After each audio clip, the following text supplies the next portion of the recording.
मेरा सिंहासन छीनना चाहता है। वो आ रहा है, वो आ रहा है। सैनिकों, सैनिकों! दुर्जन, बंद कर दो सभी द्वार और झरोखे, सब के सब। इसकी हर संभावना पर इतना कड़ा पहरा बिठा दो कि ना तो कोई महल के भीतर आ सके, ना तो बाहर जा सके। मुझे महल की चप्पे चप्पे की सूचना चाहिए। जाओ।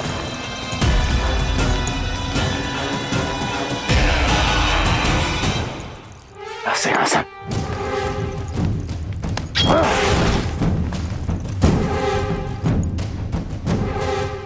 अब आ, दुष्ट मायावी, ए छलिया विष्णु अवतार, मैं कंस तेरी प्रतीक्षा कर रहा हूं। देखता हूं मेरे सिंहासन पर कैसे बैठता है तू। मुझे तो बस कुछ समय चाहिए था, वो मिल गया। अब करते रहिए आप प्रतीक्षा।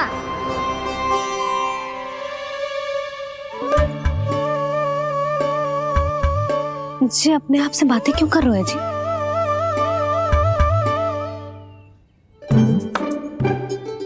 आप मुस्कुरा क्यों रहे हो? ना कछु ना। बताओ क्यों मुस्कुरा रहे हो? तुम ही पर गए जी। जब तुम व्रत करती हो तो तुम भी ऐसा ही करती हो। इसी प्रकार भूख अधिक लगने पर अपना ध्यान भटकाने के लिए स्वयं से ही बड़बड़ाती रहती। होगा।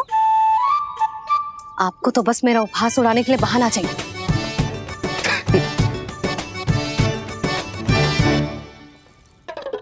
नन्ना, भूख लगी है? ना मैया, व्रत करे तो भूख कैसे लगेगी?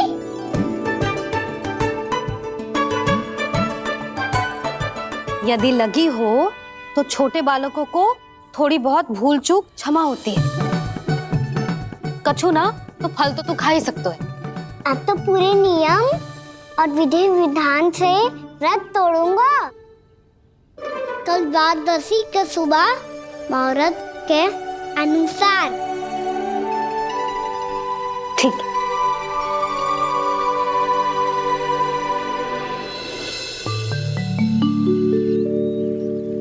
लल्ला, एकादशी समाप्त हो गई है, द्वादशी लग गई है। अब तू व्रत तोड़ सकते है। भोजन कर ले। ले।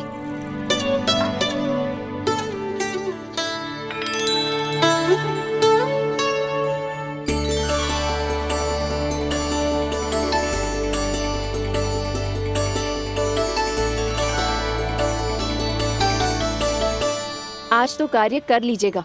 मैं ना चाहती कि सब गांव वाले फिर से आपका उपहास उड़ाएं। अरे, इसी क्षण कार्य आरंभ करना आवश्यक ना है। कुछ खा तो लो।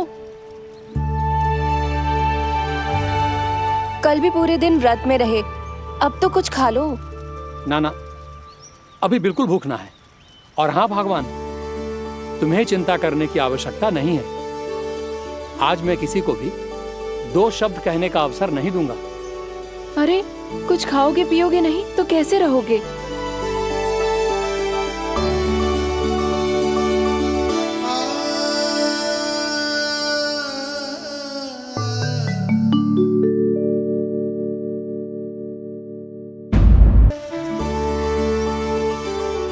अरे, इसी क्षण कार्य आरंभ करना आवश्यक ना है। कुछ खा तो लो। ना ना, अभी बिल्कुल भूख ना है। और हाँ भगवान, तुम्हें चिंता करने की आवश्यकता नहीं है। आज मैं किसी को भी 2 शब्द कहने का अवसर नहीं दूंगा।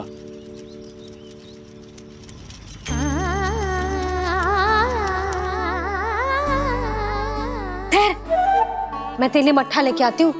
व्रत के बाद पीने से पेट ठंडा रहता है। रुक।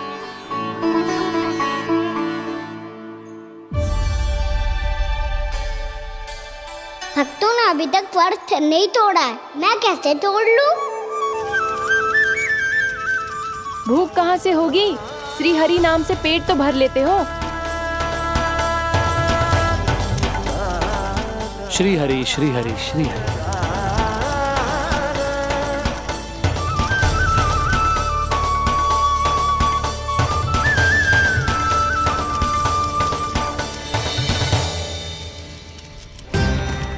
हरि हरि प्रभु हरि, हरि हरि प्रभु हरि, हरि हरि प्रभु हरि, हरि हरि प्रभु हरि। कल से अन्न का एक दाना ना गो है पेट में। अब क्या व्रत तुड़वाने भी आपके प्रभु ही आएंगे? अब क्या व्रत तुड़वाने भी आपके प्रभु ही आएंगे? मैया,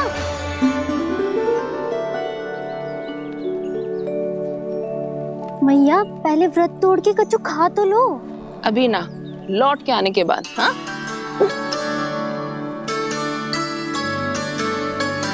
बलराम, ठहरो पुत्र, पहले कुछ खा लो।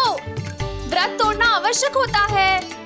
मैया ने एकादशी का महत्व बताया। लगता है मुझे सबको द्वादशी पर व्रत तोड़ने समाप्त करने का महत्व बताना होगा। हरि हरि हरि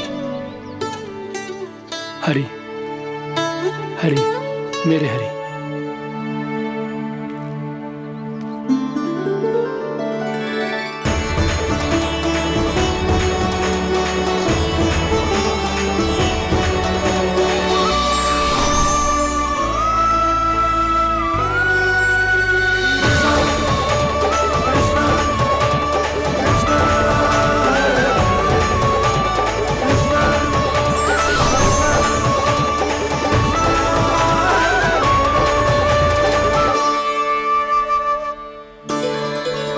अभी अभी तो मैंने बच्चों की मां को वचन दिया था कि आज किसी को शिकायत करने का अवसर ना दूंगा, और अब मैं प्रभु श्री हरि की कल्पना जसोमती रानी के लल्ला में ही करने लगा।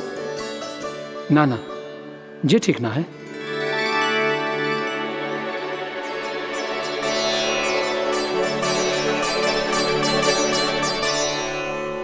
ठीक है तो है, बिल्कुल सही पहचाना है आपने। बड़े तो बड़े, अब तो बालक भी हमारा उपहास उड़ाने लगे। मैं आपका उपहास नहीं उड़ाने आया, मैं तो आपके एकादशी के व्रत को पूरा कराने आया हूँ।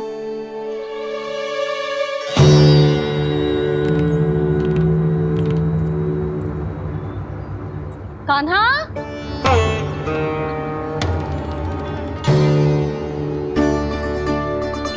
तो ये रे आपकी छड़ी और ये रे मेरी पीठ।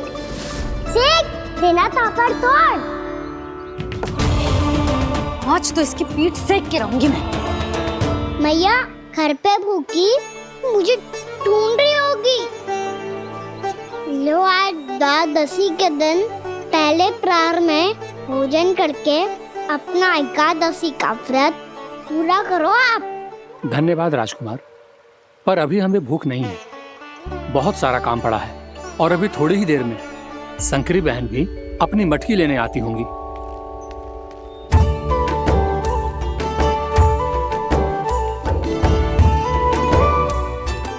पर मैं आपका व्रत पूरा कराए बिना नहीं जा सकता। भला क्यों? भक्त भूखा रहे और भगवान खा ले, ऐसा हो सकता है भला?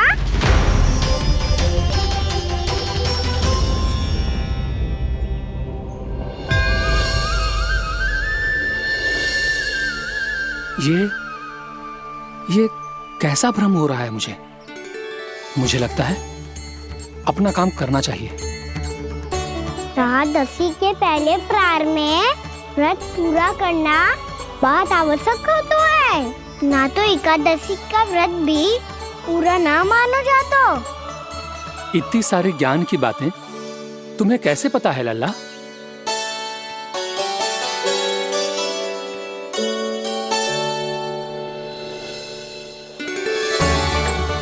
जैसे एकादशी की कथा होती है, वैसे द्वादशी की महिमा भी एक बहुत महत्वपूर्ण कथा है।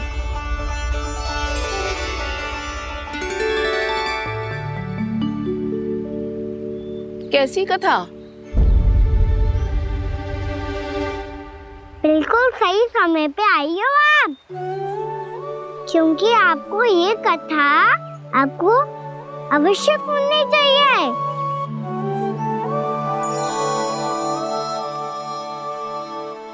मुझे क्यों? पहले सुन तो लियो, फिर स्वयं ही पता चल जाएगा। बहुत समय पहले एक राजा हुआ करते थे, राजा अम्बरीश। भगवान श्री हरि के बहुत बड़े भक्त थे। ओम नमो नारायणाय। ओम नमो नारायणाय।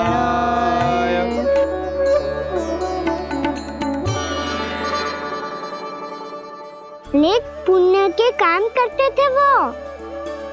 अपनी पत्नी के साथ हरि का नाम जपते रहते थे। उन्होंने 12 माह एकादशी का व्रत करो निर्जल पास किया, और जब उनकी 12वीं एकादशी का व्रत द्वादशी के दिन तोड़ने का समय हुआ, तभी महर्षि दुर्वासा अपनी 100 शिष्यों के साथ उनके महल में पधारे।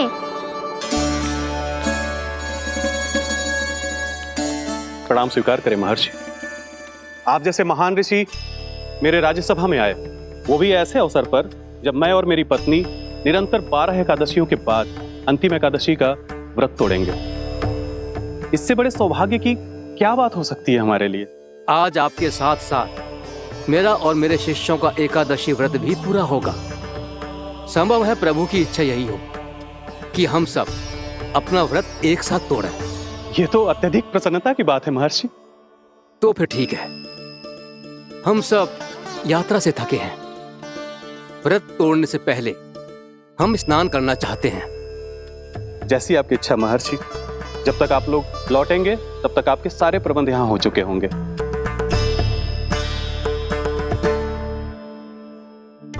महर्षि दुर्वासा स्नान करने गए थे, पर उन्हें लौटने में विलंब हो रहा था, और इधर द्वादशी पर व्रत पूरा करने का मुहूर्त बीता जा रहा था। महाराज अम्बरीश बड़ी विरगता के साथ महर्षि दुर्वासा के लौटने की प्रतीक्षा कर रहे थे। महाराज, व्रत तोड़ने का मुहूर्त बीता जा रहा है। बस कुछ ही समय बचा है। महर्षि और उनके शिष्यों को लौटने में न जाने कितना समय लग जाएगा। मेरा सुझाव है कि आप मुहूर्त समाप्त होने से पहले व्रत अवश्य तोड़ लें। गुरुदेव, हमने महर्षि दुर्वासा को वचन दिया है कि जब तक वो लौटेंगे नहीं तब तक हम व्रत नहीं तोड़ेंगे। इसीलिए मैं उनके लौटने के बाद ही भोजन ग्रहण करूंगा। पर महाराज, मुहूर्त यदि बीत गया और समय रहते हुए नहीं आए तो महाराज आपका व्रत पूरा नहीं होगा। महाराज, आपको उसका फल नहीं मिलेगा। महाराज, 12 एकादशियों का व्रत व्यर्थ चला जाएगा। किंतु गुरुदेव, यदि मैंने भोजन कर लिया तो ये तो अतिथियों का अपमान होगा। आप उचित कह रहे हैं महाराज। भोजन के लिए उनकी प्रतीक्षा अवश्य कीजिए महाराज। पर मुहूर्त रहते हुए एक तुलसी का पत्ता और जल ग्रहण कर लीजिए। इससे आपका व्रत भी पूरा हो जाएगा और अतिथि का मान भी रह जाएगा। आपका सुझाव अच्छा है गुरुदेव।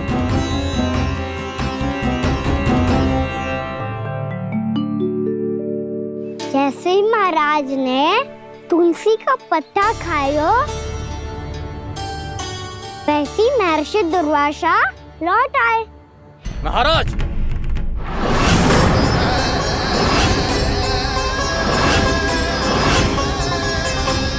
महाराज को उपास तोड़ते देखते बहुत क्रोधित हो गए।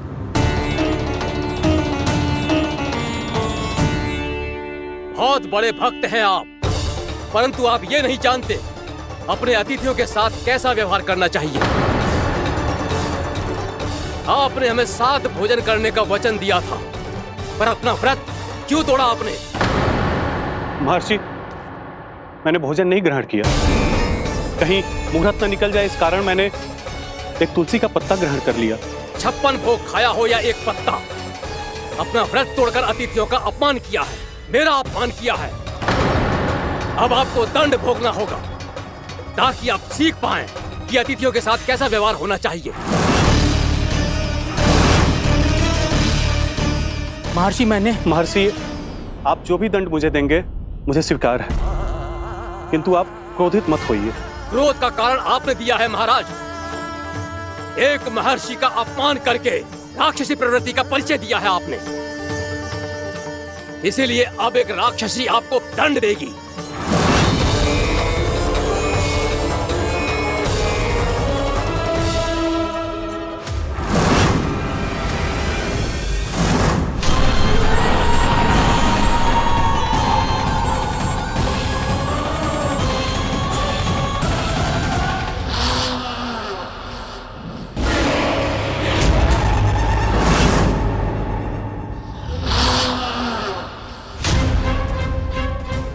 हे प्रभु, यदि मैंने सच में महर्षि का अपमान करने की भूल की हो तो मैं उसका परिणाम भोगने के लिए प्रस्तुत हूं। ओम नमो नारायणाय, ओम नमो नारायणाय नमः। महर्षि दुर्वासा को यह आभास ही नहीं था कि महाराज अम्बरीश ने उनका अपमान नहीं किया था। फिर भी उसे अपमान मान के वो श्री नारायण के भक्त पे संदेह कर रहे थे। मैंने भी तो भोला राम की भक्ति पे संदेह किया था।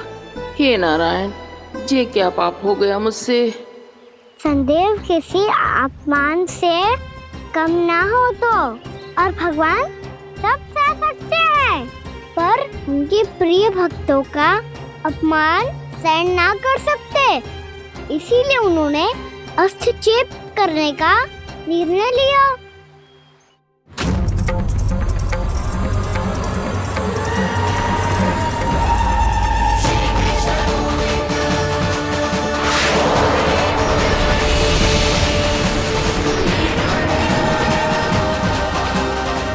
ओम नमो नारायणाय।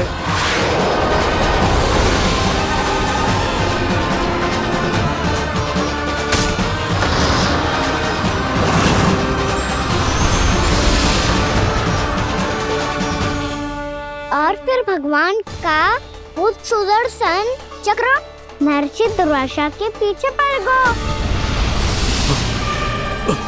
ये चक्र तो मेरी ओर बढ़ रहा है।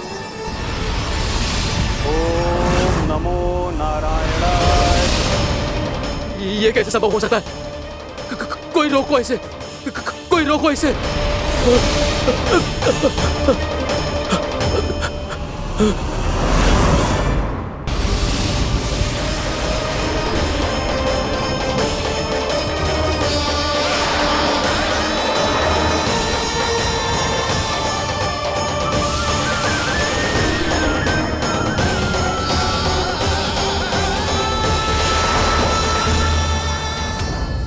चक्र से अपने प्राण जैसे तैसे बचाते बचाते महर्षि दुर्वासा ब्रह्मलोक जा पहुंचे।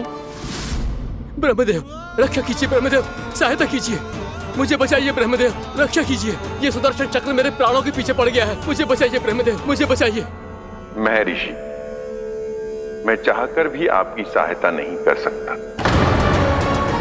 ऐसी स्थिति में यदि कोई कुछ कर सकते हैं तो वो है सुदर्शन चक्र के स्वामी विष्णु, क्योंकि सृष्टि में केवल वही है जो इसे नियंत्रित कर सकते हैं।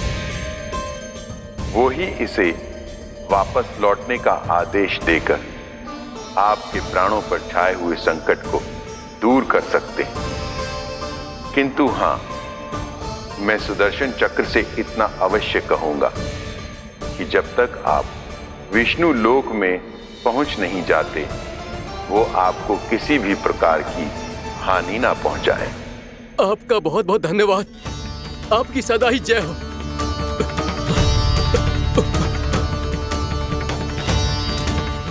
फिर क्या था?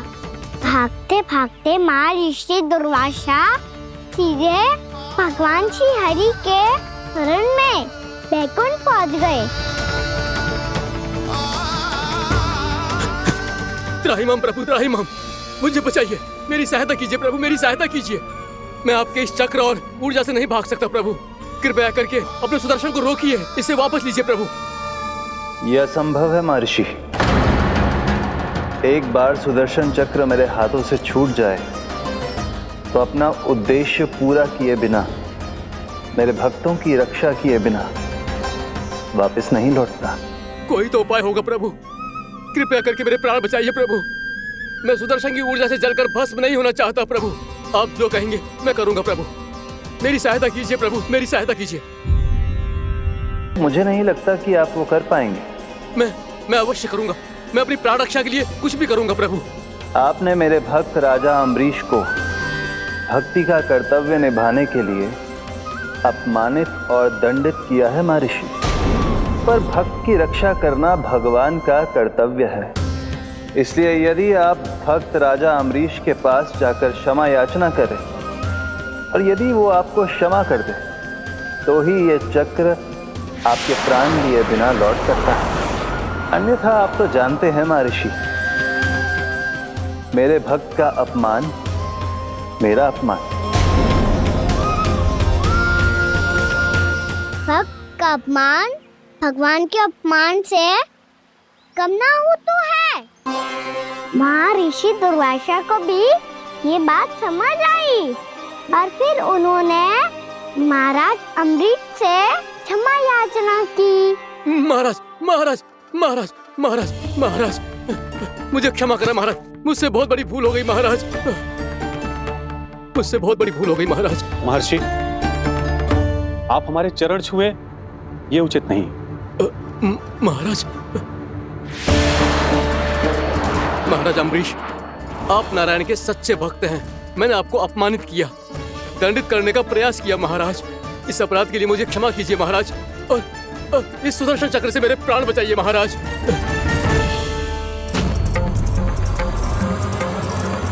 हे महान सुदर्शन, यदि महर्षि के लिए मेरे हृदय में अभी भी वही सम्मान और प्रेम हो जो इनके प्रथम आगमन पे था, तो कृपया आप अपने धाम वापस लौट जाइए।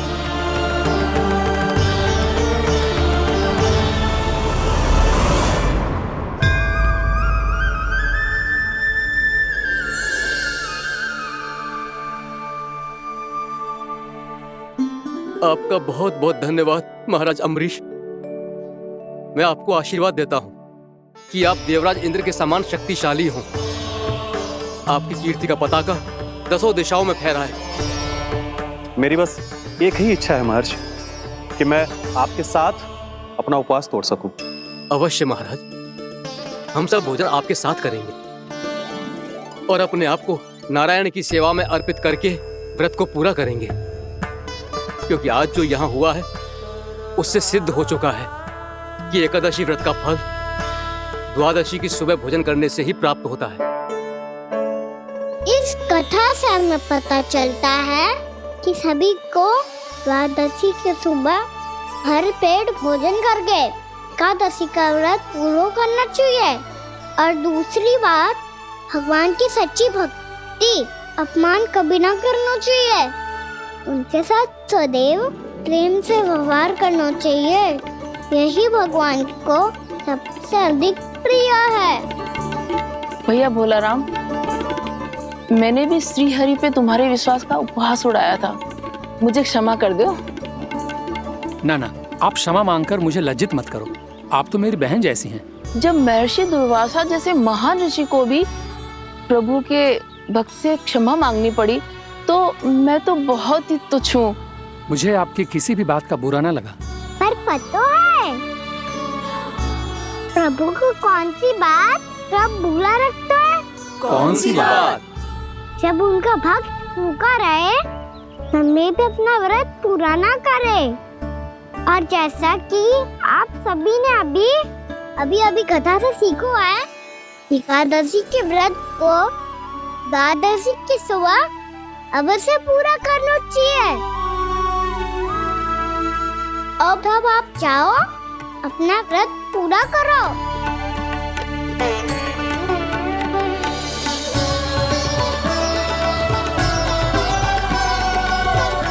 मैं आपके लिए जल लेके आती हूँ।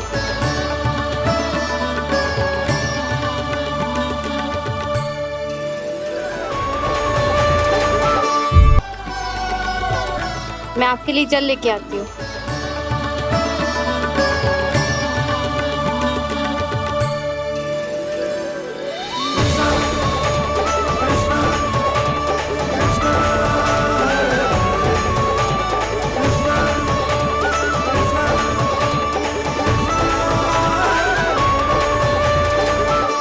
लो खाओ।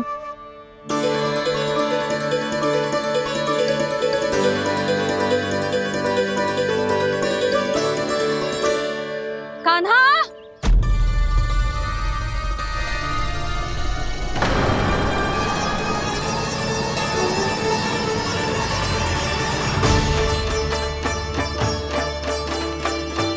बोलो काका, सिगरेट छुपा लो मुझे, मैया आ रही है, बहुत क्रोध में लगती है।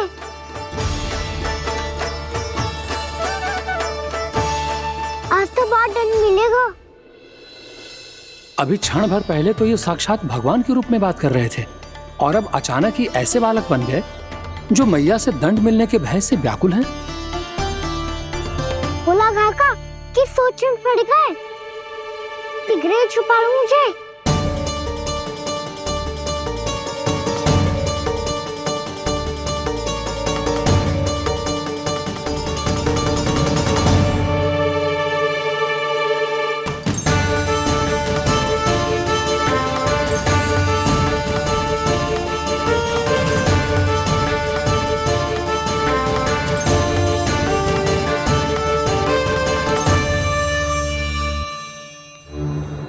भोलानाथ जी, कान्हा को देखो है क्या? मैंने तो अपने प्रभु को देखा है। मैं अपने लल्ला को ढूंढ रही हूँ, उसे देखो है आपने? वही तो मैं भी कह रहा हूँ जसोदा रानी, मैंने सिर्फ और सिर्फ अपने प्रभु को देखा है। ये तो अब भी अपनी भक्ति में ही खोया हुआ है, इससे पूछ के कछु लाना है, मुझे ही ढूंढना पड़ेगा।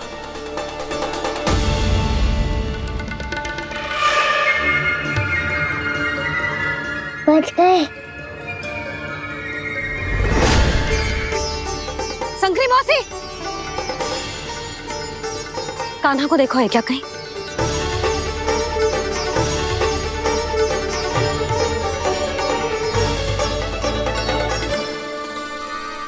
बोला काका मुझे सिगरेट निकालो ना यहाँ से, भैया फिर से इधर ही आ रही है। सब कहते थे श्री हरि मेरे घर ना आ सकते, देखो आज प्रभु आ गए, उन्होंने अपने हाथ से मेरा व्रत पूरा कराया। हाँ आते हैं और आगे भी आएंगे हमारे श्री हरि हमसे मिलने और आके मोक्ष देंगे, है ना?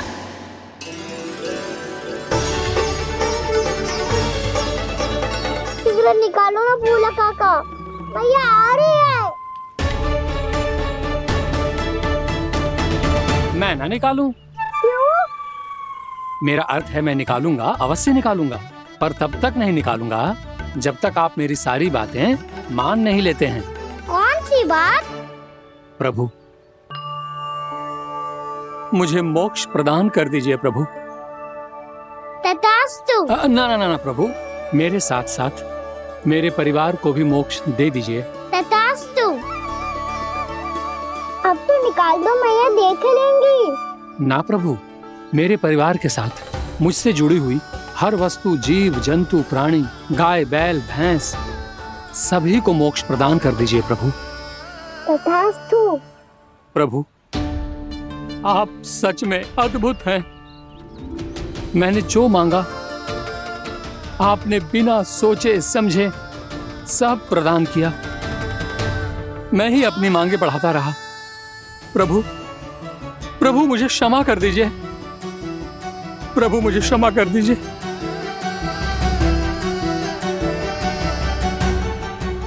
आइए प्रभु।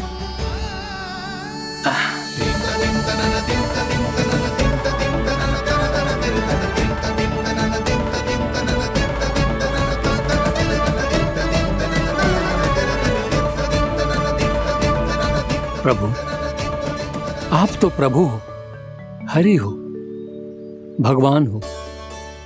आप चाहते तो इस मटके से स्वयं निकलकर बाहर आ सकते थे, फिर मेरी आपने हर इच्छा क्यों पूरी की? क्योंकि मेरे भक्त की इच्छा पूरी करने में मुझे भी प्रसन्नता मिलती है। ना तो मैं अपने भक्तों का अपमान सह सकता हूँ और ना ही उनकी इच्छा अधूरी रहने दे सकता हूँ।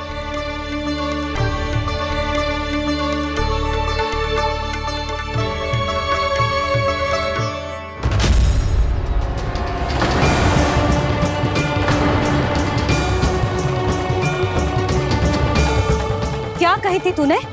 हाँ, कि तू फिर से छल ना करेगा। फिर मुझे बिना बताए घर से बाहर कैसे निकलो? क्षमा करना मैया, पर जो आपने सिखाया था मैंने तो उसी का ही पालन करो है। फिर से चतुराई कर रहे हो है ना? हाँ, आप ही ने तो कही थी ना, यदि कछु करने से किसी को हानि ना पहुंचती हो या फिर किसी अच्छे कार्य में सहायता हो रही हो तो आज्ञा लेने की आवश्यकता ना होती। यदि तेरे कछु करने से किसी और की कोई हानि ना हो रही हो या किसी के अच्छे कार्य में सहायता हो रही हो तो मुझसे आज्ञा लेने की आवश्यकता ना है। तो किस अच्छे कार्य के लिए आया है यहाँ? द्वादशी के सुबह एकादशी का व्रत खोल के भोजन करा जाता है। ये बात ना तो भोला काका को पता थी, ना शंकरी मासी को, और ना ही किसी और को। और तुझे पता थी? हाँ, मेरी मैया ने बहुत अच्छे से सिखाया है मुझे। जैसे कल तूने एकादशी कथा सुनाई थी ना, आज वैसे ही तेरे लल्ला ने सबको द्वादशी कथा सुनाई है। सच्ची यशोदा रानी जी, इसने तो हमारी आंखें ही खोल दी। और भाभी, सच तो ये है कि मुझे भी ना पता था कि ये इतना बड़ा ज्ञानी है और इतना अधिक समझदार।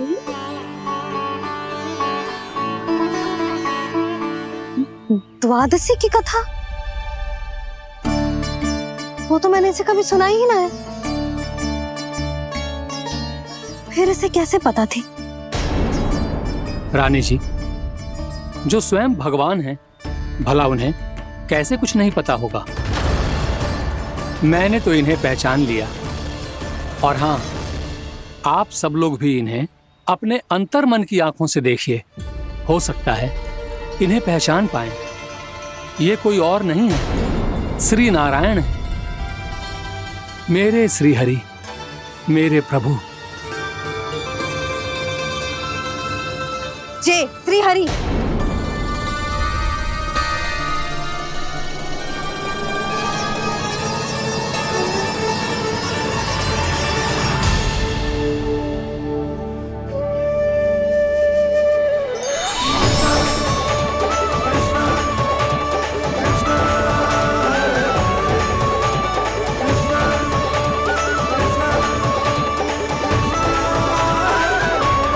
ये क्या कर दिया भोला?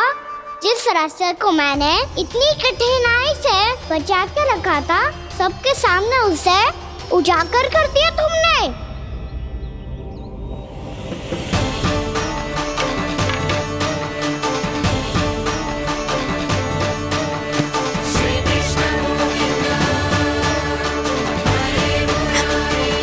नारायण, नारायण, श्री नारायण।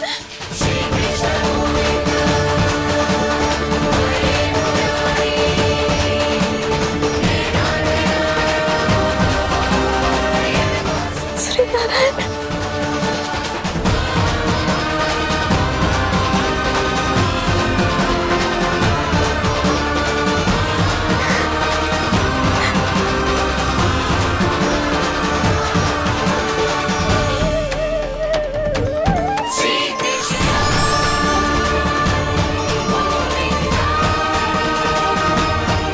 श्री नारायण प्रभु।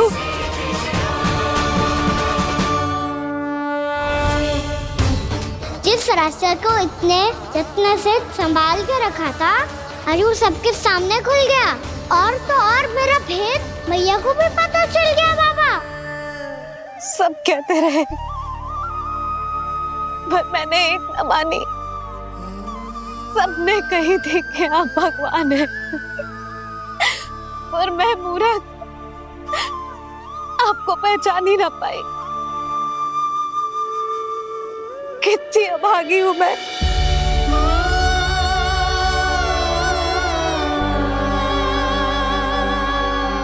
जिस मुंह से मुझे आपकी महिमा गानी चाहिए थी,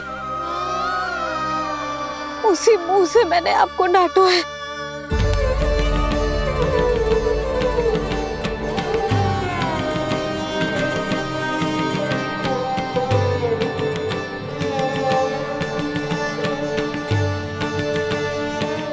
उन हाथों से मुझे आपके चरण छूने चाहिए थे। उन हाथों से मैंने आपके कान पकड़े।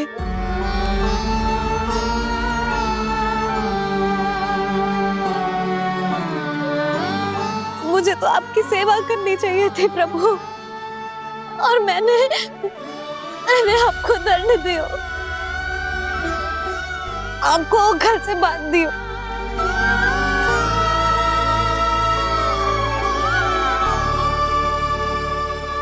बावली हो गई थी प्रभु। अपने श्री नारायण को, अपने प्रभु को एक साधारण सा बालक समझ लियो मैंने।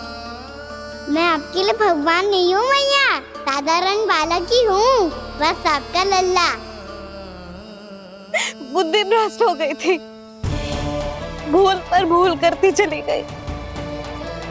आज भी आपके पीछे पीछे छड़ी लेकर दौड़े चले आए।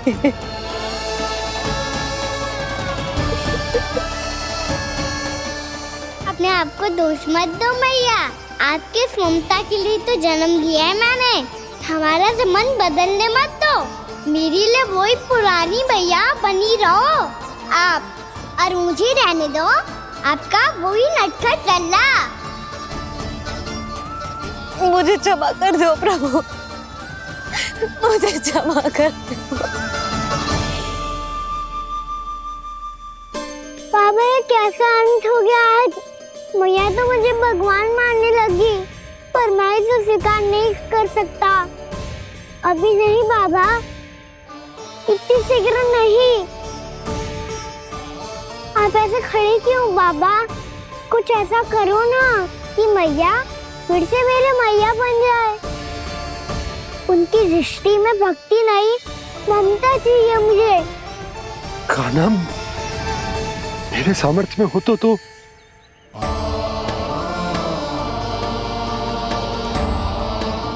दाऊ, आप तो बड़े भाई हो, अपने छोटे भाई की सहायता करो ना, जिससे मैया सब कुछ भूल जाए। मैं क्या कर सकता हूँ कान्हा? कोई तो सहायता करो मेरी।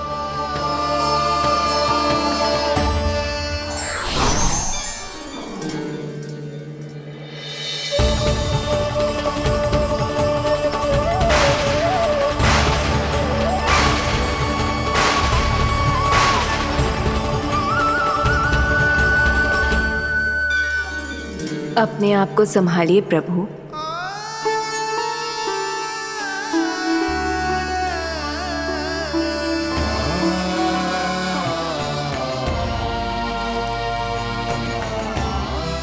देखो ये क्या हो गया, भैया को सब पता चल गया। अभी तो मुझे मैया की ममता का शौक पूरी तरह हिला ही नहीं था। योग माया,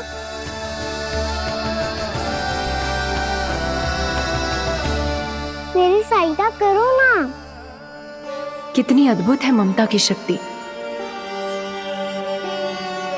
भगवान को भी एक साधारण बालक बना देती है। बालक की बना रहना चाहता हूँ मैं, नहीं चाहता दिव्य होना, नहीं चाहता भगवान बनना। बस मैया की गोद में रहकर ममता की रस से सेम को भी घनो चाहता हूँ। इनकी डांट फटकार का सुख पाना चाहता हूँ। कुछ भी करे योग माया, पर इन सबको भुला दो मेरा सत्य।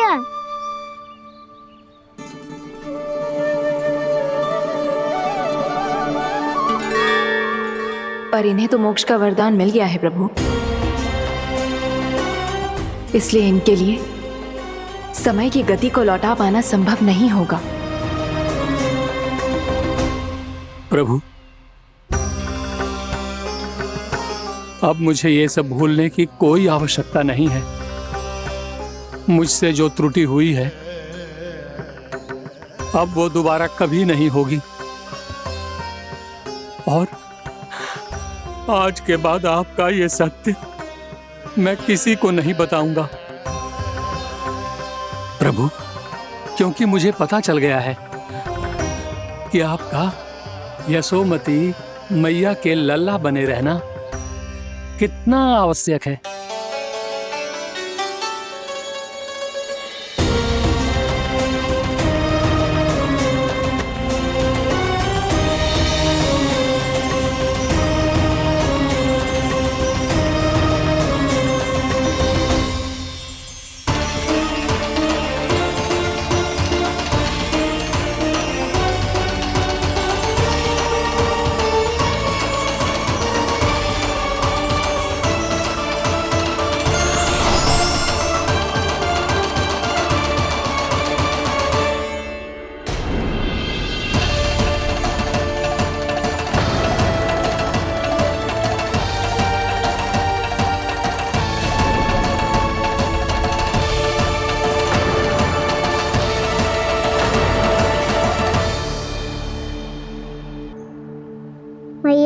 छड़ी। पहले चुपके से भाग जातो है, फिर स्वयं ही छड़ी भी पकड़ा रो है? नटखट कहीं का। हंसी आ रही है? अरे किस बात पे इतनी हंसी आ रही है रे? हाँ?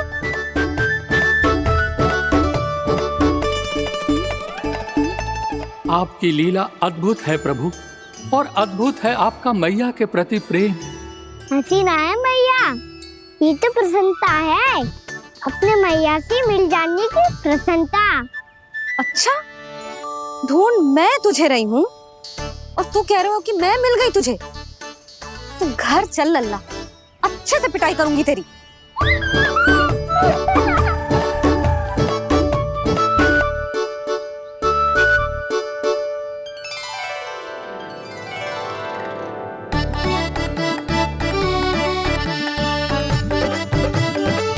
जब पिटाई से गाल लाल होंगे ना तेरे, तब हंसी बंद होगी तेरी। चल।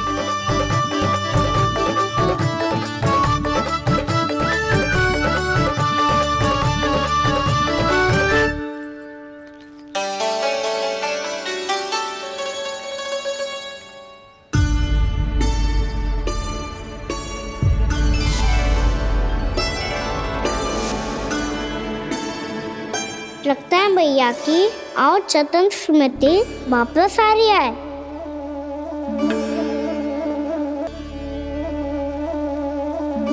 यशोदा, क्या होगो? ना कछु ना। आपको बताऊंगी तो और हंसेंगे मुझ पे। बोल दो, मैं उपवास ना उड़ाऊं, सच्ची। देखो देखो इसे कैसे हंस रहा है। मेरे हाथ में छड़ी है, मैया क्रोधित है, पर जे तनिक में बहना लग रहा है इसे। हाँ, हंसे जा रहा है।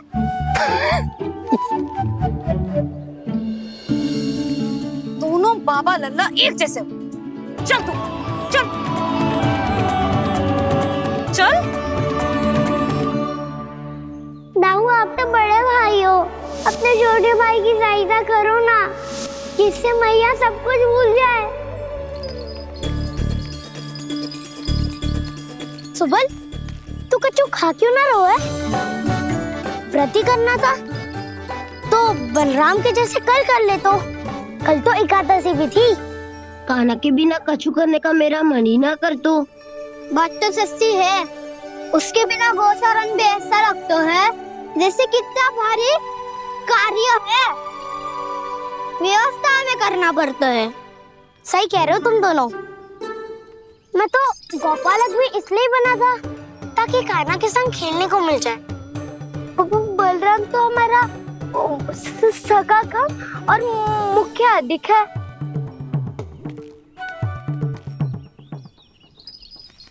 रुक जाओ, तुम सब कुछ देर विश्राम कर सकते हो।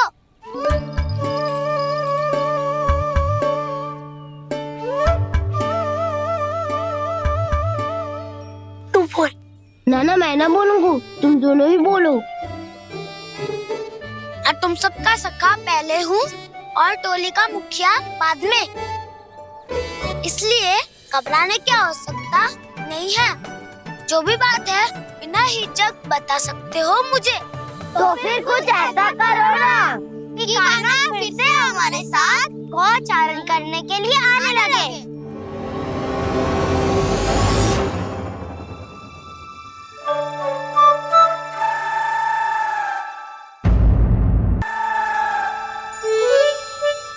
बिना कछु बताए भाग गओ। ये भी ना सोचा तेरे बिना मैया बाबा व्रत कैसे तोड़ेंगे। देखो देखो अभी भी हंस रहा है।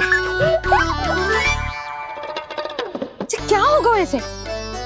रुक, प्रसाद लेके आती हूँ। क्षमा कर दो मैया, पर जैसा आपके लिए ना हूँ वैसे ही मेरे लिए मेरा भक्त, इसीलिए भोला राम का व्रत तोड़वाने जाना आवश्यक था।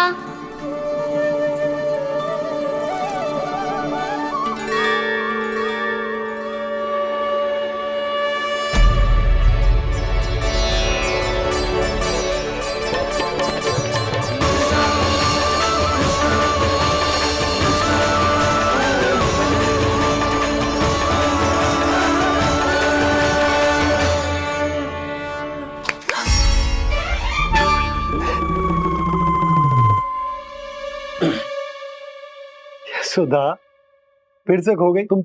अरे कौन से स्वप्न लोक में चली जाती हो तुम बार बार? हमें भी बताओ। माया का प्रभाव ममता पर अधिक समय तक नहीं रह पाता प्रभु। अरे बोलो ना यशोदा, क्या सोच रही थी?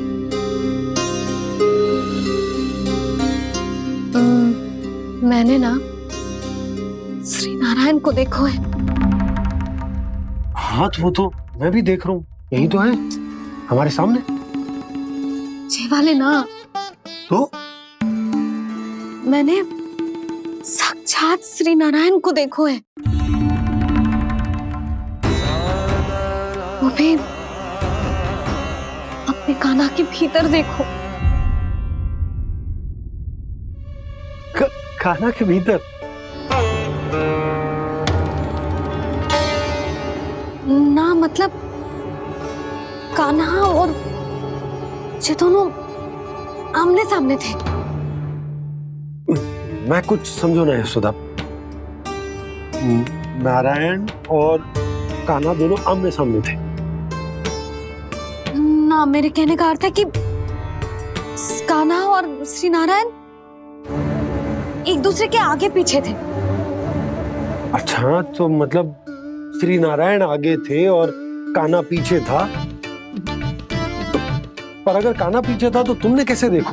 ओहो, कान्हा आगे था, श्री नारायण पीछे थे।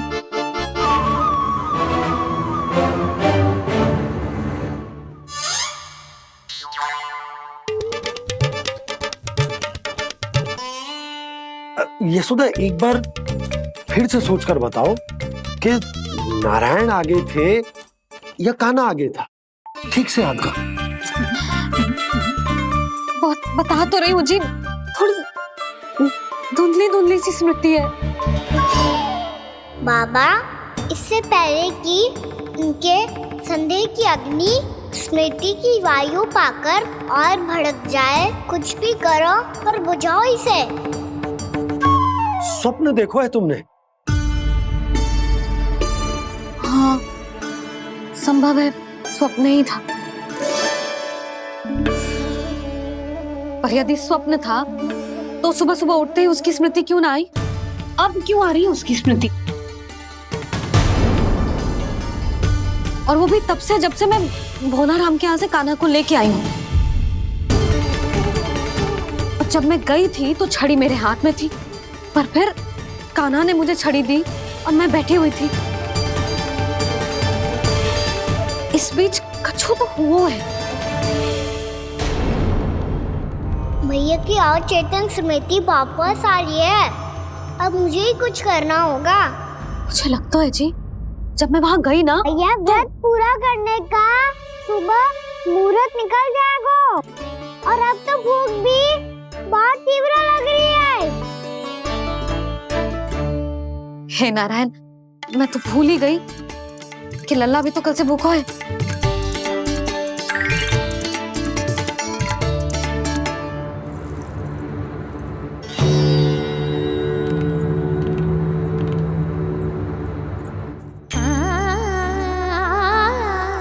ले, खा।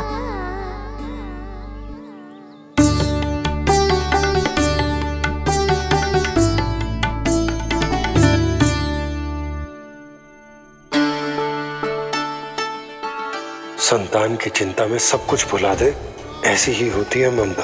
और कान्हा को अच्छे से पता है कि इसको लाभ कैसे उठाना है। हाँ बाबा, लाभ ना, मैं तो मैया की ममता का आनंद उठाना चाहता हूँ, जितना संभव है उससे भी अधिक।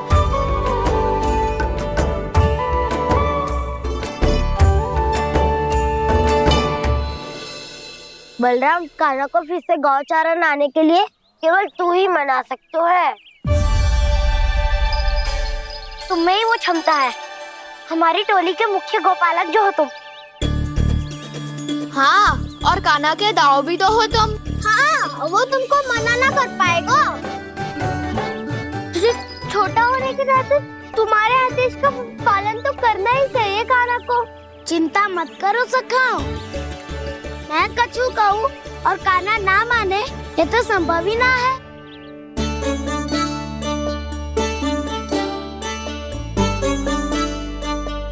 आज जो हुआ ना जाने और कितने समय तक मेरा सत्य आपसे छिपा रह पाएगा, इसीलिए आपसे अधिक से अधिक समय मैं आपके साथ ही बिताऊंगा।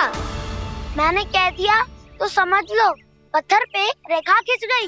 कल से कान्हा हम सबके साथ अवश्य आएगा।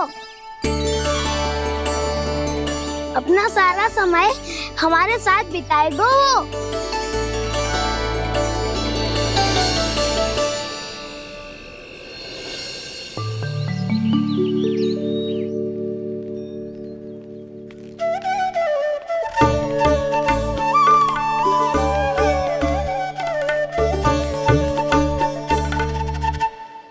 अभी तक तैयार नहीं हुए? तैयार? गौचारण के लिए चलना है ना, तुम्हें लेने आया हूँ। नाना दाऊ, मैं ना चल सकता, मुझे आज्ञा ना है। वो तो माखन चोरी के लिए भी नहीं थी। उस दिन जो वक्कासुर के सामने चले गए थे तुम, तभी तो नहीं थी आज्ञा। इसलिए आज्ञा का बहाना मत ही बनाओगा ना। बहाना नहीं दाऊ, मैं तो सच्ची कह रहा हूँ। मैया को फिर से दुखी ना कर सकते हो और हम सबको दुखी कर सकते हो तुम। आज मैं तुम्हारी एक ना सुनूंगा कान्हा। घर पे रहते हुए कितने सप्ताह हो गए तुम्हें? तुम गोपालक हो कान्हा, गोपालन करना तुम्हारा दायित्व है। आज तुम्हें हमारे साथ चलना ही पड़ेगा। ना दाऊ, मैं ना चल पाऊंगा। बलराम, तुम तो कह रहे थे कि कान्हा तुम्हारी हर बात मानता है, पर इसने तो बड़े भाई का अनादर कर दिया। रुक जाओ कान्हा, सत्य बताओ, तुम छोटी माँ के कारण वन नहीं चल रहे हो या अब तुम्हें हमारे साथ रहना ही अच्छा नहीं लगता? कहीं ऐसा तो नहीं गौचारण में तुम्हारी रुचि समाप्त हो गई हो? ना दाऊ, ऐसा कछु ना है। मुझे गौचारण की बात प्रिय है और आप सबका साथ भी। तो फिर वन चलने में क्या समस्या है तुम्हें? अपने दाऊ की बात मान लो और चलो चुपचाप। मैंने सबको वचन दिया है कि तुम हम सबके साथ चलोगे। पर दाऊ, मैंने भैया को भी वचन दिया है कि मैं नहीं जाऊंगा। इसका अर्थ है कि मेरे वचन का कोई मूल नहीं है। मैं तुमसे बड़ा हूँ कान्हा, तुम्हें मेरी आज्ञा माननी चाहिए। मुझे भी तो वचन दिया था तुमने। दाऊ, आप समझ क्यों आ रहे? मैंने कहा ना, मैं नहीं जा सकता।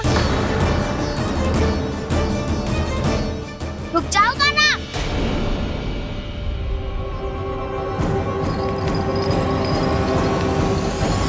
ऐसे कैसे नहीं आ सकते? मैंने बल्कि हम सब ने तुम्हारी हर शरारत में तुम्हारा साथ दिया है, चाहे माखन चोरी हो या गौचारण। और अब तुम अपने दाऊ को ही पीठ दिखा के जा रहे हो। दाऊ, मैं आपका बहुत सम्मान करता हूँ, पर मैंने कहा ना, मैं नहीं जा सकता। मुझे मेरी मैया के साथ ही रहना है। तो फिर तुम्हारे लिए मैं यही महत्वपूर्ण है। दाऊ नहीं, सखा नहीं, गयाऊ भी नहीं। कान्हा ने तो तुम्हारी बात मानने से मना कर दिया बलराम। लग तो है सच्चो भाई ना है। जानते हो इससे क्या सिद्ध होता है कान्हा?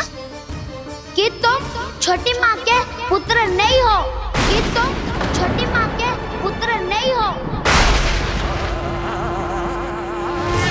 दाऊ, ये क्या कह रहे हो आप? और नहीं तो क्या, तुम उनके वास्तविक पुत्र होते तो अपने दाऊ की आज्ञा कभी नहीं टालते। ऐसा मत ही कहो दाऊ, मैं अपनी मैया का ही लल्ला हूँ। मुझे तो लगता है छोटी माँ हाथ से ग्रह करके लाई है तुम्हें। अब ऐसा क्यों बोल रहे हो दाऊ? क्योंकि मैं वो सत्य देख रहा हूँ जो तुम नहीं देख पा रहे हो। छोटी माँ और छोटे पापा दोनों गोरे हैं और तुम अपना रंग देख लो, स्वयं विचार कर लो। जी तो मैंने भी सोचा था, बस बोला नहीं। हाँ तो क्या हुआ, मेरी त्वचा का रंग अलग है, मैं उन्हीं का ही लल्ला हूँ। बस धूप में तुम सबके साथ इतना खेला हूँ कि मेरी त्वचा का रंग बदल को है। बड़बोली बात मत ही कर कान्हा, स्वयं को बचाने के लिए हम पर दोष लगा रहे है। सत्य तो ये है कि तेरी त्वचा सदैव से ऐसी थी कान्हा, लग तो है ये कि बलराम सही कह रहा है। इसका अर्थ है कि सस्ते में नन काका और यशोदा काकी इसके हाथ से ग्रेप करके आए हैं। बालक हाथ में थोड़ी ना मिलता है। हमारे घर में जो बछड़ा है उसको तो मेरे बाबा हाथ से ही लाए थे, पर मुझे हाथ से कोई ना लायो है। मैं अपनी मैया का ही लल्ला हूँ, यशोमती मैया का नंदलाला ही हूँ मैं। तुम्हें वन चलना है तो चलो या फिर मत चलो, और छोटी माँ और छोटे बाबा का लल्ला होने का स्वांग करने की कोई आवश्यकता नहीं है।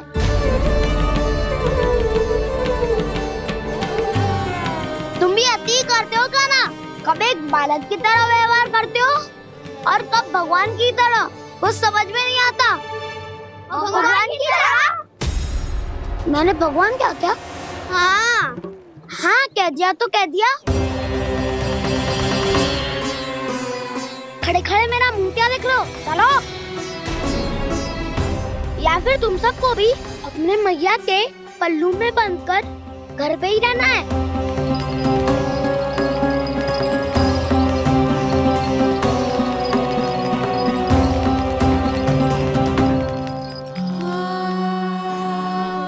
जानते हो इससे क्या सिद्ध होता है काना? कि तुम छोटी माँ के पुत्र नहीं हो, कि तुम छोटी माँ के पुत्र नहीं हो।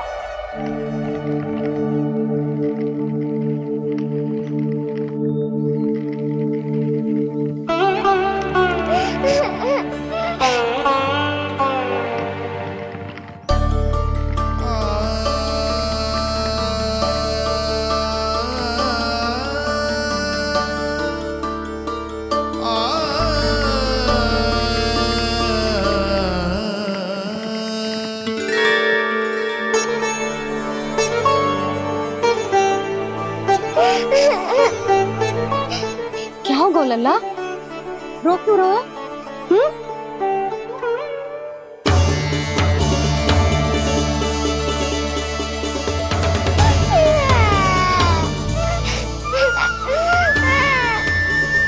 अरे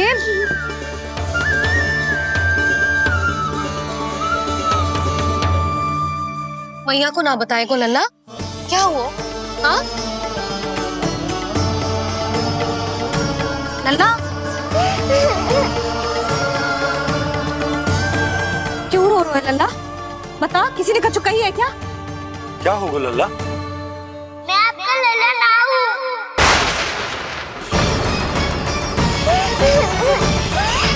ऐसा क्यों कह रहे हो तू? क्या होगा? आपका भी लल्ला ना हूँ मैं।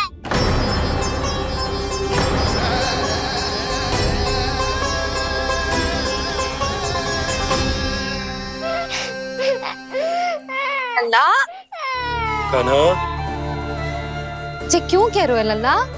मुझे पता चल गया है, मैं आप दोनों का लल्ला ना हूँ।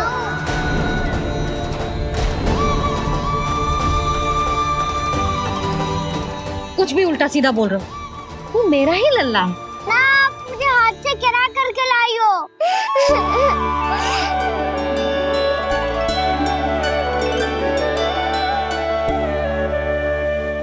लल्ला, तुझे किसने कही कि हाट में बालक मिलते हैं?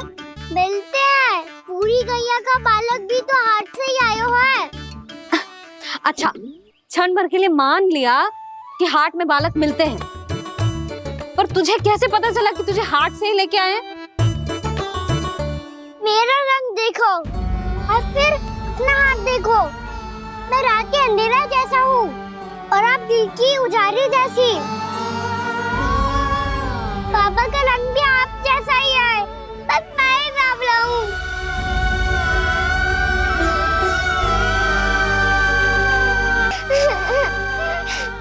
उससे क्या अंतर पड़ता है लल्ला? पर तो मैं तभी तो दाऊ अन्य सभी सखाओ ने ऐसा कहा। इस बात पर ध्यान मत ही दे। माँ की ममता और बाबा का स्नेह, इसका कोई रंग ना हो तो है लल्ला? तो फिर आप ही बताओ, भैया क्यों गोरी और मैं क्यों काला? हाट से आया क्रय होके सुन हो गए कृष्ण धीर, मैया गोरी बाबा गोरे। लल्ला मैं क्यों तो चल मेरे साथ, अभी सिद्ध हो जाएगा कि तू मेरा ही लल्ला है। चल।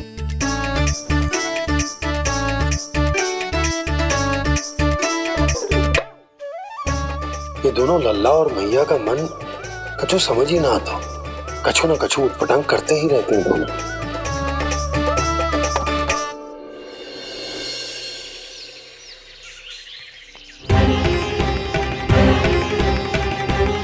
भैया ऐसे ले जा रही है मुझे, कहाँ और क्यों?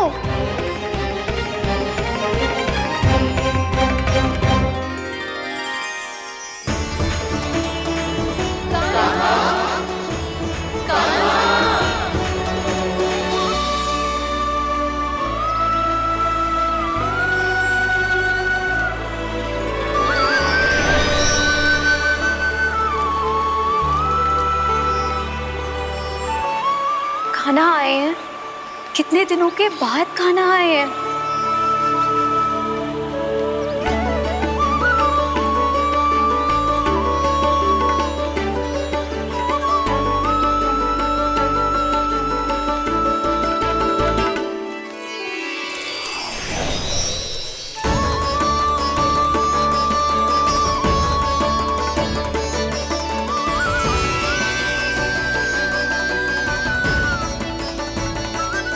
आंखें पथरा गई थी मार्ग देखते देखते। आज बहुत दिनों के बाद आपके दर्शन करके मेरे वन का और मेरे मन का कोना कोना जैसे खिल उठा हो। बलराम, तुम्हारी योजना का भी कोई लाभ ना हो। योजना बना के छल में फंसाना मुझे नहीं आता।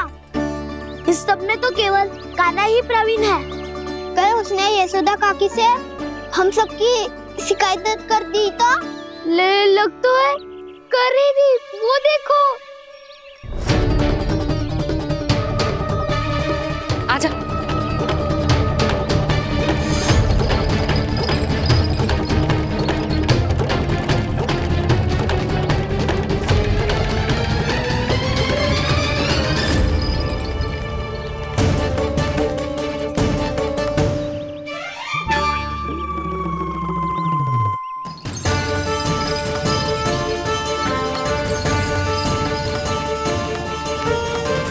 बलराम, बलराम,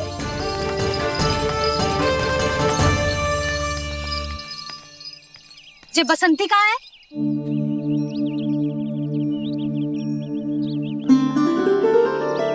जे देख बसंती, हाँ, और उसका लल्ला वो गोपी। उन दोनों की त्वचा का रंग एक सा है? कान्हा, तू देख के बता, बसंती और उसके लल्ला का रंग एक सा है?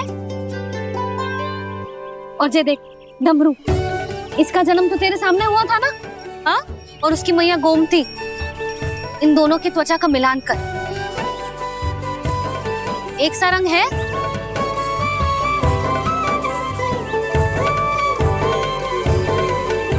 सब के सब गोपालक सामने आओ।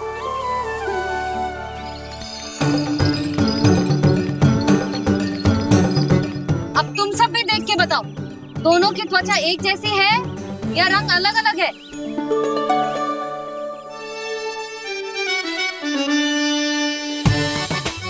अलग अलग है। श्रीदामा, तेरी गैया, ये देख सुभा, उन दोनों का रंग एक सा है कि अलग अलग? तो जब सुभा और श्यामू का रंग अलग हो सकता है, डमरू और गोमती का रंग अलग अलग हो सकता है, और जे गोपी और बसंती का रंग अलग अलग हो सकता है, तो भी जे सब मैया और लल्ला ही है ना?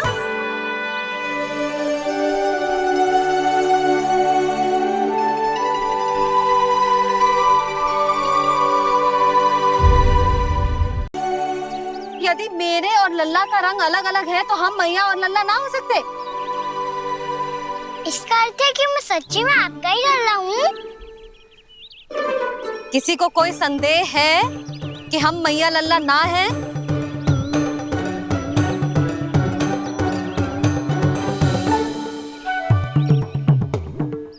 कोई संदेह है? नहीं नहीं छोटी माँ, मुझे कोई संदेह नहीं है। मैं तो बस अपने छोटे भाई के साथ परिहास कर रहा था।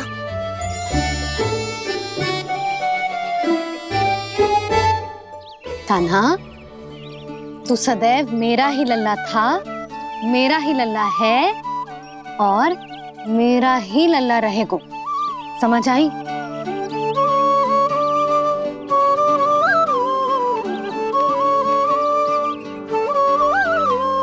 सुन लियो सबने,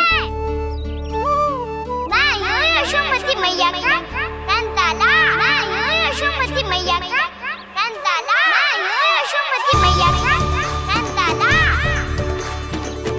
यशोमती मैया के नंदी लाला, यशोमती मैया के नंदी लाला।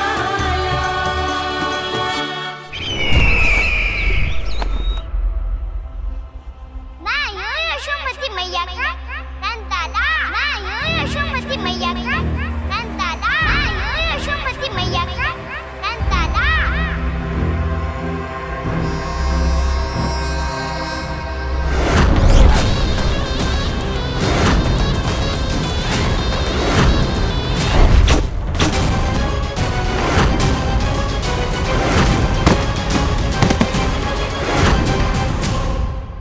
क्षमा कर दो कान्हा, जब तुमने मेरी बात ना मानी तो मैंने क्रोध में उल्टा सीधा बोल दिया।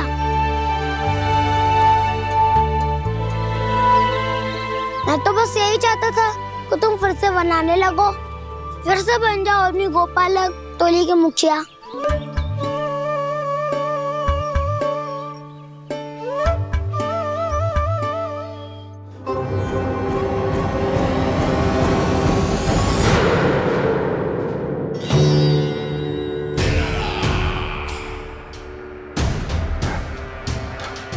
फिर आ गया तू। दुर्जन, प्रहरियों, आओ और इस बालक को बंदी गृह में डाल दो। सचेत होइए महाराज।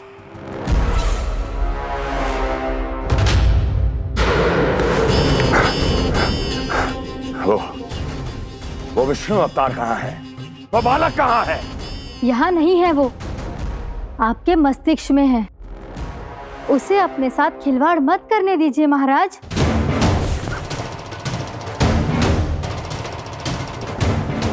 वो यही है, मैंने देखा है उसे। स्वयं को संभालिए महाराज, आपको भयभीत होने का कोई अधिकार नहीं है। आप स्वयं को भूल चुके हैं महाराज। आप तो वो कंस है जिन्होंने अपने पिता को भी कारागार में बंद करवा दिया था और उनसे सिंहासन का अधिकार छीन लिया था। आप तो वो कंस है जिन्होंने अपनी सुरक्षा के लिए वर्षों से अपनी प्रिय बहन और बहनोई को बंदी बनाकर रखा है। आप तो वो कंस है जिन्होंने अपने कितने ही भांजों को अपने ही हाथों से यमलोक पहुंचा दिया है ताकि आपका शत्रु ना पनप सके। ये समय भयभीत होने का नहीं है महाराज, और यदि आपके मन में ये संशय ऐसे ही बना रहा तो मैं आपको भी आपके पिताजी के साथ कारागार में बंदी बना दूंगी और उस विष्णु अवतार का सामना मैं स्वयं करूंगी।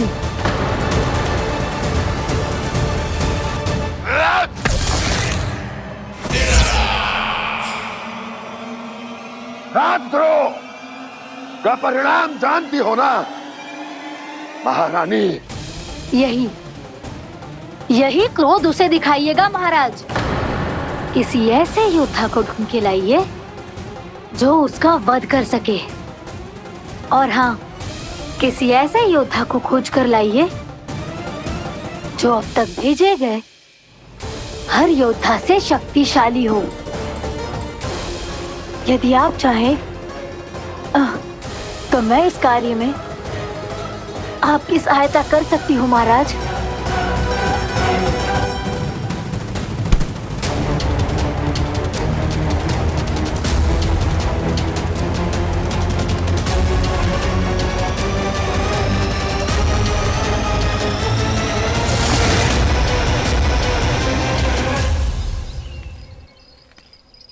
ये लो कान्हा। ना, अब ये दायित्व आप ही संभालो। फिर तो मुझे मेरी मैया के साथ ही रहना है। अपना सारा समय बस इन्हीं के साथ ही बिताना चाहता हूँ मैं। पर तू दोनों कार्य कर सकता है कान्हा। दिन में हमारे संग रह ले और शेष बचा सारा समय काकी के संग बिता ले। पिछले दिनों में कितना सीखा है हम सब ने, पर तुम वरना आकर ये सुनहरा अवसर गवा रहे हो कान्हा। हाँ कान्हा, मैंने लक्ष्य साधना सीख लिया है। बिल्कुल सदित भेद तो है मेरा लक्ष्य भेद।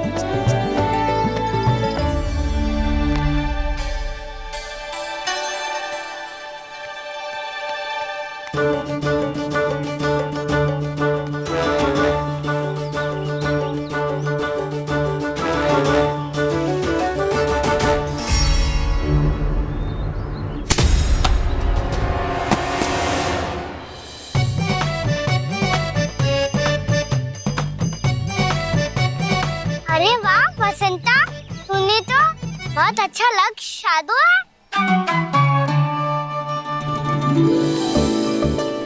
वाह!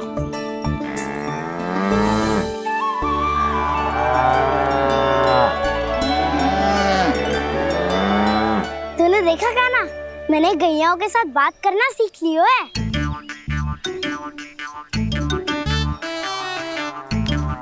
ये देख कान्हा।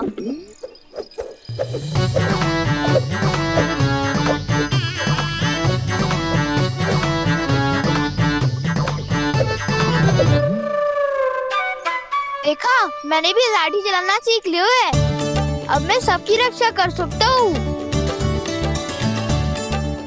मैंने भी सीख लियो कि गैया की गिनती कैसे की जाती है।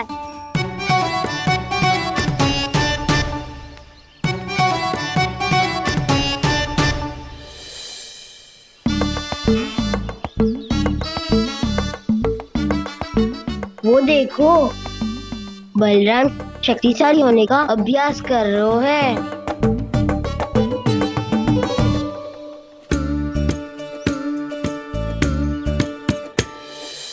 मैं तुम सबके लिए बहुत प्रसन्न हूँ। बस मुझे तो अपनी मैया के साथ ही रहना है। और हाँ से खाओ, ताऊ को बता दो मुझे इनसे बात ना करनी। चलो घर।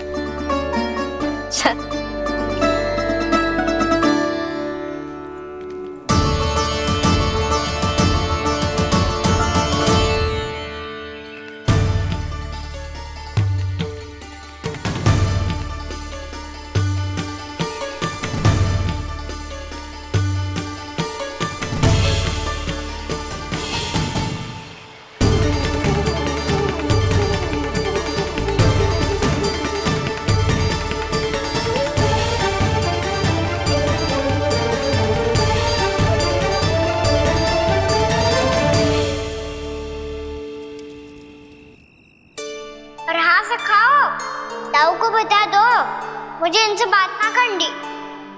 रोहिणी जी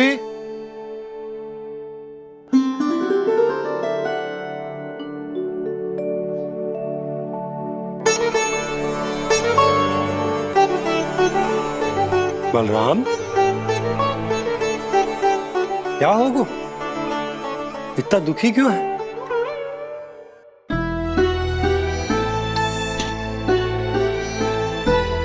बलराम, क्या होगा? छोटे बाबा, इतने दिन हो गए कान्हा हमारे साथ आ ही नहीं रहा। लगता है मुझसे क्रोधित है, क्योंकि क्रोध में मैंने उसे कह दिया था कि वो आपका और छोटी माँ का पुत्र नहीं है। क्रोध कितना भी क्यों ना हो बलराम, हमें सदैव अपने शब्दों का प्रयोग सोच समझ कर करना चाहिए। शब्द ना बाण की तरह होते हैं, यदि एक बार मुख रूपी धनुष से निकल जाए तो वापस ना आते। मुझे पता चल गया छोटे बाबा, पर मैं उसे कैसे मनाऊं? इस कला में तो कान्हा ही प्रवीण है। मुझे तो उसकी तरह भोलेपन से मुस्कुराना भी नहीं आता। बलराम, तेरी भावना तो सच्ची है ना, बस उतना ही पर्याप्त। नहीं, इतना पर्याप्त नहीं है छोटे बाबा। मैंने बहुत प्रयास किया आज, क्षमा भी मांगी उससे, पर वो नहीं माना। शब्दों से जो घाव लगते हैं ना बलराम, वो एक बार में ना भरते। और वैसे भूल तो तुम्ही ने की थी, तो कान्हा को मनाने का प्रयास भी तुम्हें ही करना चाहिए।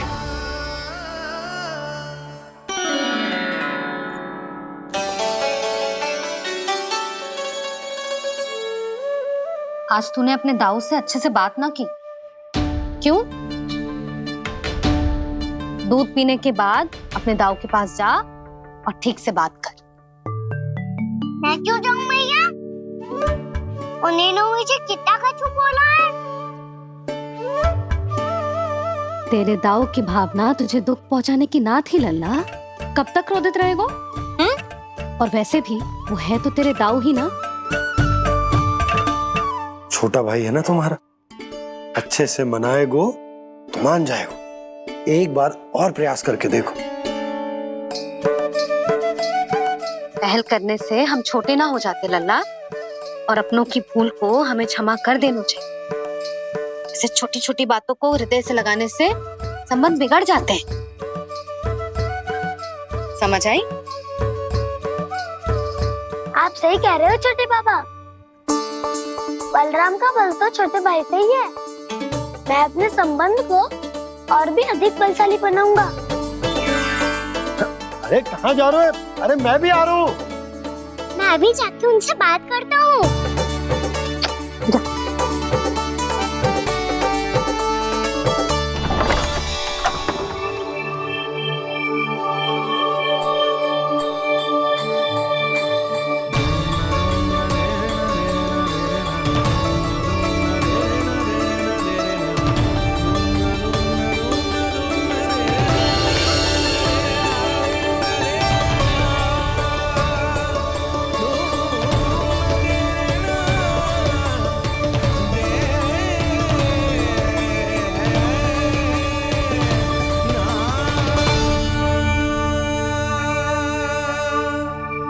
क्षमा कर दो कान्हा।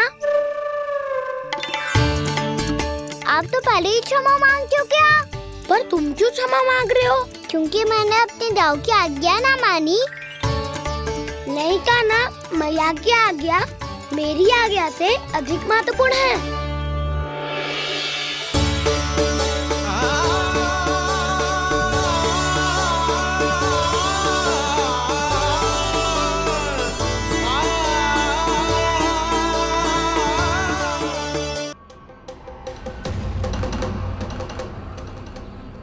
कौन है तू?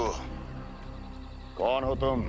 मेरे सामने तलवार लहरा रहा है, इतना दुस्साहस! मेरे सामने तलवार लहरा रहा है, इतना दुस्साहस! यदि तूने पलक भी झपकाने का प्रयास किया, मेरी ये तलवार तेरे रक्त से स्नान करेगी। कौन है तू? अपनी पहचान बता और सामने आ। महाराज, महाराज मुझे छोड़ दीजिए।